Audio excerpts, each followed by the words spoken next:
welcome to week 4, the final week of this Lenten Lecture-Recital Series on organ meditations. We're in our final video. Congratulations, we've done it.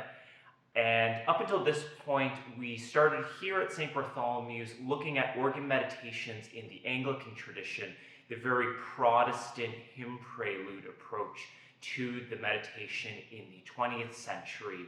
From there, we went back to the 18th century, looking at the origins of published organ meditations with pieces by Guimont and Vidor, looking how the published organ meditation really comes into existence during the advent of the symphonic organ. Following that, our previous video was on meditations as large-scale compositions. These are pieces in which the entirety of a large piece with multiple movements consists of a series of meditations, in most cases depicting some form of biblical story. In this week's video, we are turning to all things Langlais and looking at the composer Jean Langlais and his important contribution to the published organ meditation. Before we get started, I would like to thank everyone who has watched this series, everyone here at St. Bartholomew's, as well as the parishes of St. Peter's, Erindale, Mississauga, and St. James Cathedral here in Toronto for their generosity in contributing to this series.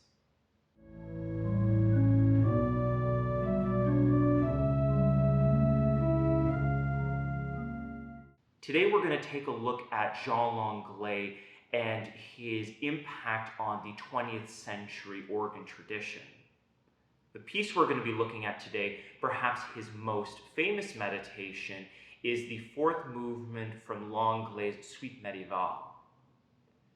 In this piece, we're going to see how Langlais brings with him the entirety of the organ meditation tradition and how this piece really represents Langlais' improvisational and compositional style. This meditation exists within a suite of pieces, 5 movements to be exact, and the idea that Langlais represents, as he gives in the title, it is in the style of the forme basse, or the low mass in French, is the approach to taking different movements that would exist in a French low mass. And this brings with it the tradition of organ within a said mass, here within the Anglican tradition, most commonly a purely spoken mass without music. But in the French tradition, we have the influence of organ within it, both in an accompaniment capacity as well, and maybe most importantly, in an improvisation capacity.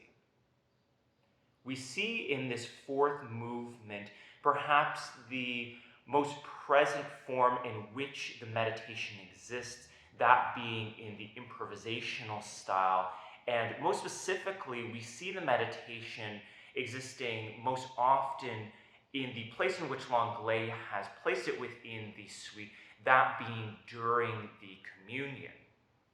The 5 movements that we see within this piece represent 5 moments in which we most commonly see improvisation within the low mass.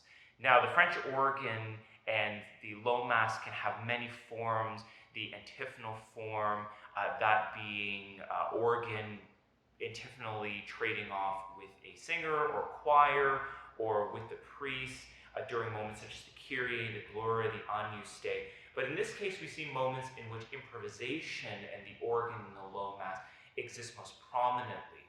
We have the entrée, the entrance improvisation, or in this piece, a composed entrance. Our second movement takes place during the offertory. Our third movement, that high moment within the low mass during the elevation.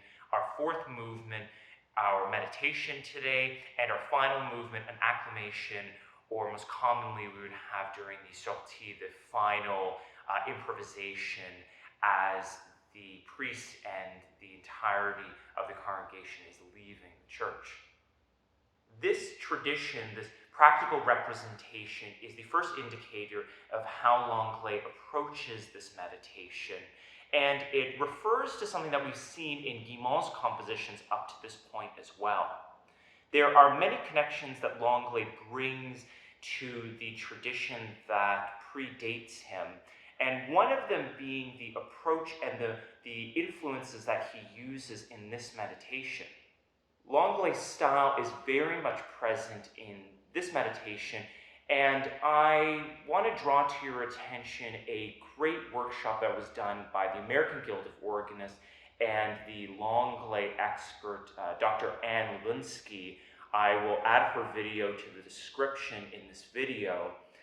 And in this workshop, Lewinsky describes Langlais' style in very much the same form that we see in this meditation. That being the structure in which Langlais most often would teach improvisation, that being the opening motif, which is very free in nature, which we see in this meditation today, followed by the explicit use of a chant melody, in this case our first melody in the piece, which is the Ubi Caritas. This melody, of course, making this meditation particularly popular for Maundy Thursday and Holy Thursday to come, which is next week. And from this, we get a series of developments of the free motif at the beginning, the Ubi Caritas melody, and Langlais throws in a second melody, the Jesu Dulcis Memoria, and this is where Langlais really takes these two melodies throughout the piece and both represents them very clearly in a solo registration, but then it's really the brilliance of the piece as he combines the two melodies, and at one point combines these two melodies with the motif that we have from the beginning of the piece. Of course, Langlais is bringing this use of chant melodies and the tradition of the French chant revival that Guillemot himself was a big proponent of in a big way in his stylistic approach. And we see this in many of his meditations. Langlais has 5 publications of meditations, and the first being the current meditation that we're looking at from 1947. And over the next 30 years, we have other meditations from his French Suite, his Remembrance of Rameau, his 3 meditations on the Trinity, and finally we have the meditations that were described in our previous video, the meditations on the Apocalypse. Each of these meditations being very free in their approach, some being quite different. But we see how the meditation and Langlais' style, this free, harmonic, rhythmic style, fits in with the meditation, and we see the freedom in which Langlais uses. Thank you for joining us for this series here at St. Bartholomew's.